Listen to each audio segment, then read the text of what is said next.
Bridget's new job. Bridget is the daughter of Sir Topham Hatt. She works for the railway now and has become an engine cleaner. One morning she was cleaning Murdoch, making sure he was ready for a hard day's work. She and Murdoch are good friends. "Thank you, Bridget. My brass looks like gold." "No problem," replied Bridget as she threw the bucket of dirty water away. "Bridget, heard anything about your fireman training yet?" asked Murdoch. "Not yet, and it might be a while before I do. Many people still see the engine crew job as a man's job." "Isn't fair if you ask me. You know your way round an engine cab with your eyes closed." Bridget smiled. "Thanks, Murdoch. But I'll prove my worth some day. My dream of becoming a steam engine driver will come true." Murdoch admired Bridget's determination, but he wished he could help her. That night Henry had blown his safety valve, so Murdoch had been asked to take his night fish train called the Flying Kipper. Murdoch was excited and wanted to go at once, but he had to wait for Arthur to shunt the trucks from his branch line onto the train. Soon Murdoch's crew arrived. "Ready to go, boy?" asked the fireman.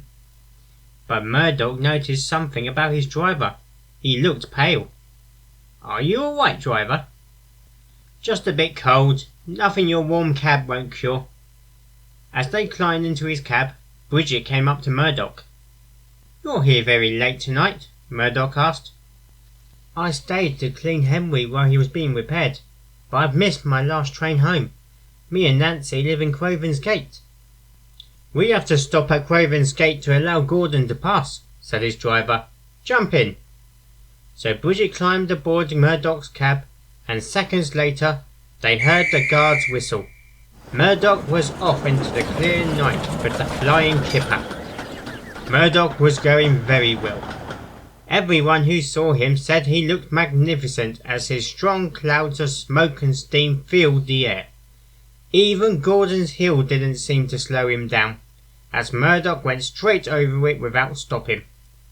"Hurry, hurry, hurry," said Murdoch, hoping nobody heard him. But when he reached Henry's forest, there was trouble.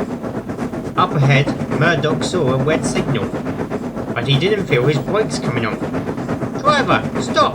shouted Murdoch.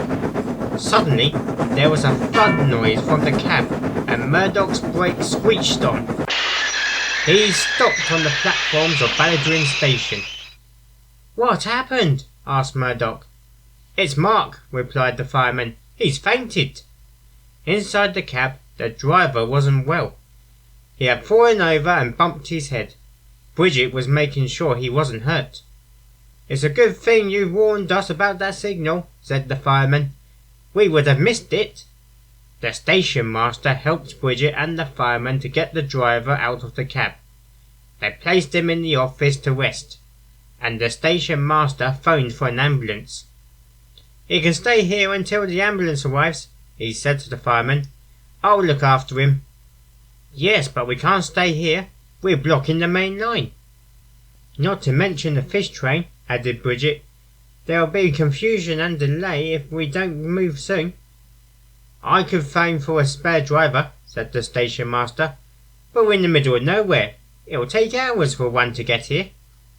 "What about Bridget?" said Murdoch. "She can drive." "Thanks, Murdoch, but I don't have a license. We could get into serious trouble for this." "I say we've got two choices. One will get us and the main line trains moving again. The other will cause delay." Everyone thought carefully about this, but they knew Murdoch was right. So Bridget and the fireman climbed back into the cab, and as soon as the signal changed to green, off they set. Murdoch puffed on into the night, with Bridget at the controls. Murdoch's fireman was surprised. Bridget drove Murdoch like she had been doing it for years. They reached Vickerstown Bridge with no problems, and continued all the way to Manchester. It was early morning by the time Murdoch returned to Barrow. A relief crew was waiting for him. They explained to them how the news of what happened last night had already spread. "Father is sure to find out now," said Bridget worriedly. "I'll stand by you," said Murdoch. "I'll go on strike to protect you if I have to." "There's no need for that," came a voice. They then saw Sir Topham Hatt walking towards them. "Time to face the music," Bridget whispered to Murdoch. But the Fat Controller wasn't cross. He was pleased. "Well done. You've completed the train on time and caused no confusion or delay." "I guess I have to be punished for my action," said Bridget, looking down at her feet. "On the contrary, I've spoken to a couple of board members and I've been told to offer you a place in our engine crew training course." Bridget couldn't believe her ears. "Mind you, with your knowledge and skill, I don't think it'll take you long to get your qualification." He then hugged his daughter and whispered to her, "I'm so proud of you." Everyone cheered and Murdoch blew his whistle. Sir Topham Hatt was right.